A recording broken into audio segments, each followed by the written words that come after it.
On the morning of June 4th, 1942, deep in the vast emptiness of the Pacific Ocean, the fate of the world hung in the balance. The Imperial Japanese Navy, the most powerful naval force on the planet, was closing in on a tiny American outpost called Midway Atoll.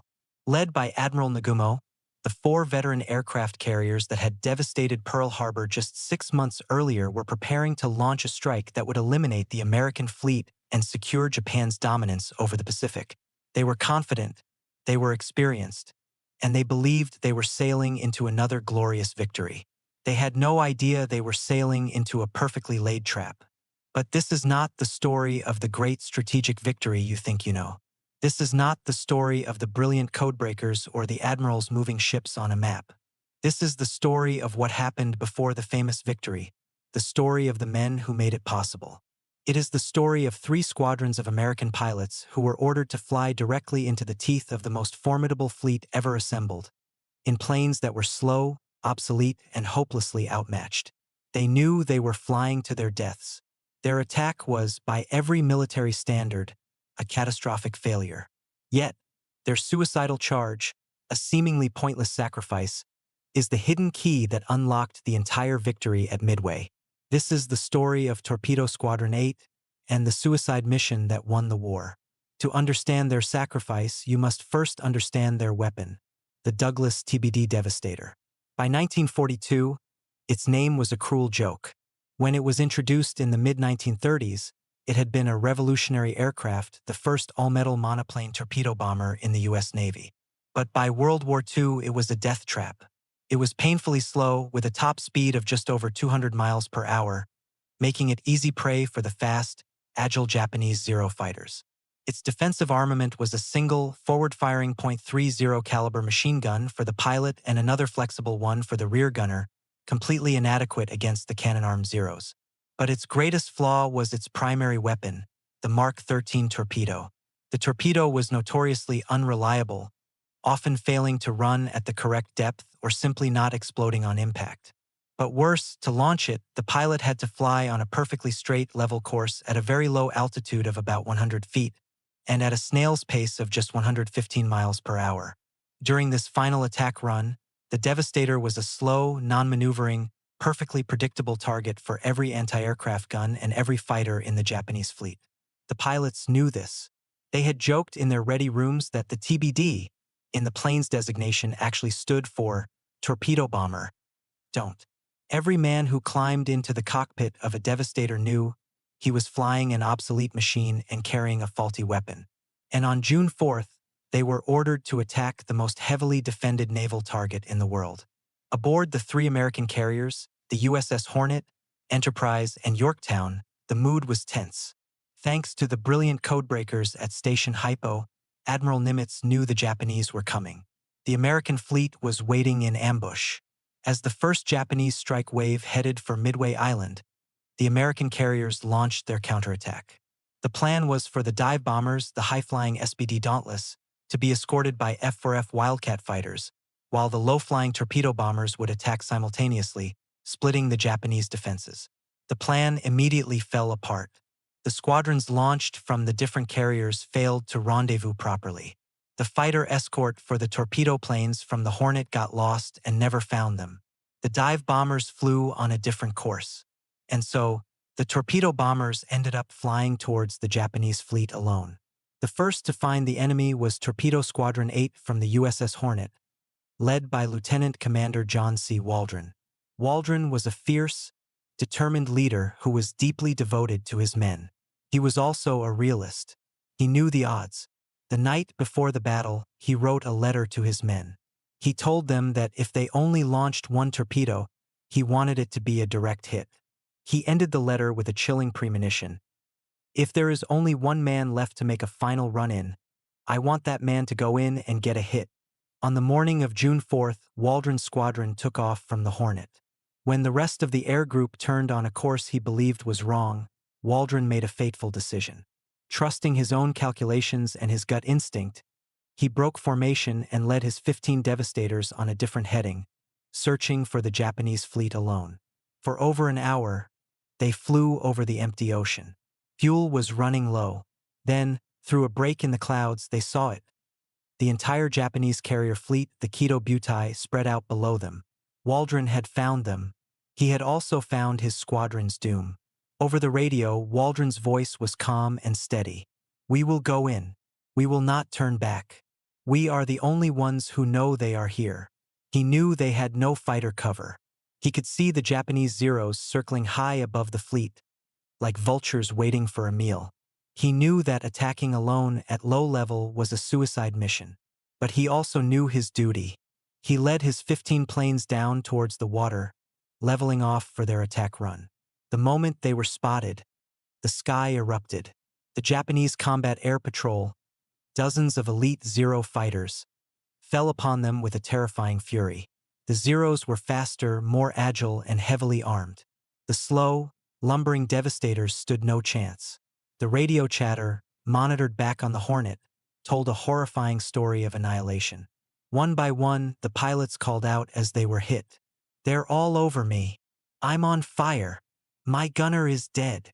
The Zeros came in from above and behind, their cannons tearing the American planes apart. One Devastator exploded in a fireball. Another, its controls shot away, cartwheeled into the sea. Another, trailing smoke and flame, tried to make its run before plunging into the waves. John Waldron's plane was one of the first to be hit, caught fire and crashed into the ocean. He and his gunner were killed instantly. His men followed him into the jaws of death. They flew straight and level just as they had been trained, trying to get close enough to launch their torpedoes. But the Zeros were relentless.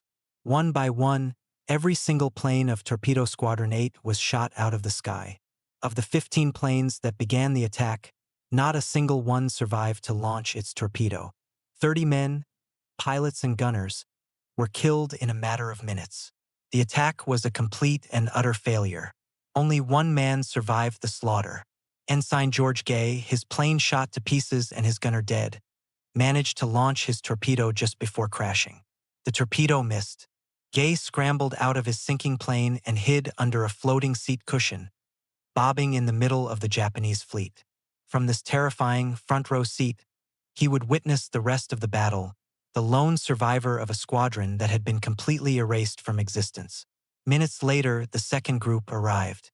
It was Torpedo Squadron 6 from the USS Enterprise, led by Lieutenant Commander Eugene Lindsay. They too were without fighter cover. They too saw the impossible odds, and they too charged in. Once again, the Zeros swarmed them. Lindsay's plane was hit and crashed into the sea. Of the 14 planes in his squadron, 10 were shot down. They managed to launch a few torpedoes, but none of them hit. The attack was another bloody failure. Then came the third wave. It was Torpedo Squadron 3 from the USS Yorktown. This time, they had a meager escort of 6 Wildcat fighters. But it was not enough. They flew into the same buzzsaw of anti-aircraft fire and Zero fighters. 10 of their 12 planes were shot down. Again, they launched their torpedoes. Again, not a single one found its mark. In the space of less than an hour, the American torpedo bomber force had been virtually annihilated. 35 of the 41 planes had been destroyed. The vast majority of their crews were dead, and they had not scored a single hit. Aboard the Japanese carriers, the mood was one of triumphant confidence. They had just effortlessly swatted aside the entire American torpedo attack. The invincible Zeros had proven their superiority.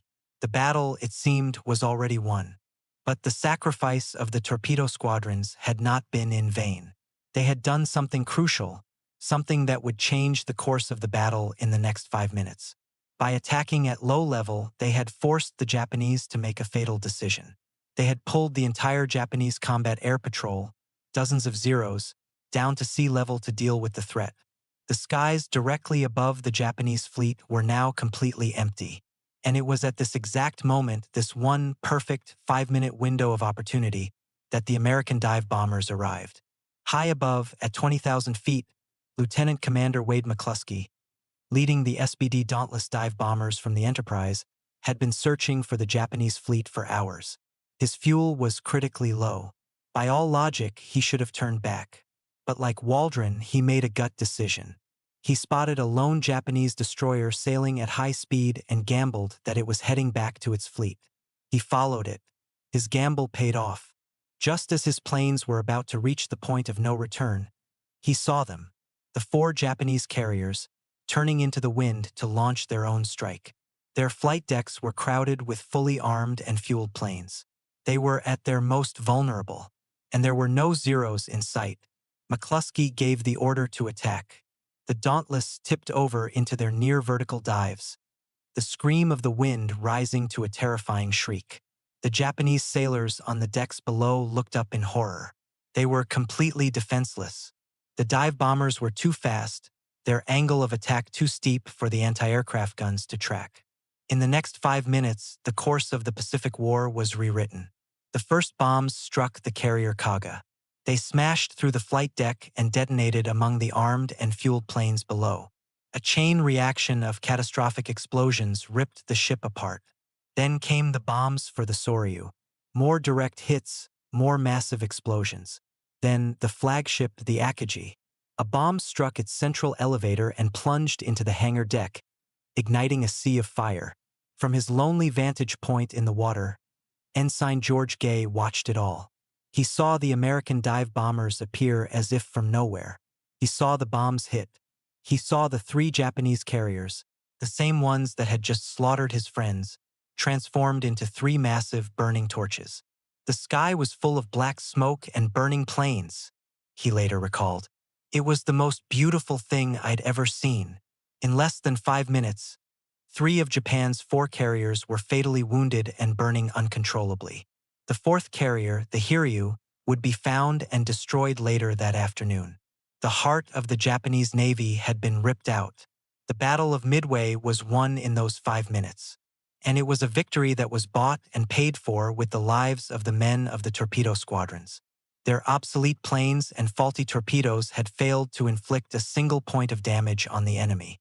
But their suicidal courage had succeeded in creating the one critical opening the American fleet needed. By drawing the Zeros down to the deck, they had left the skies clear for the dive bombers.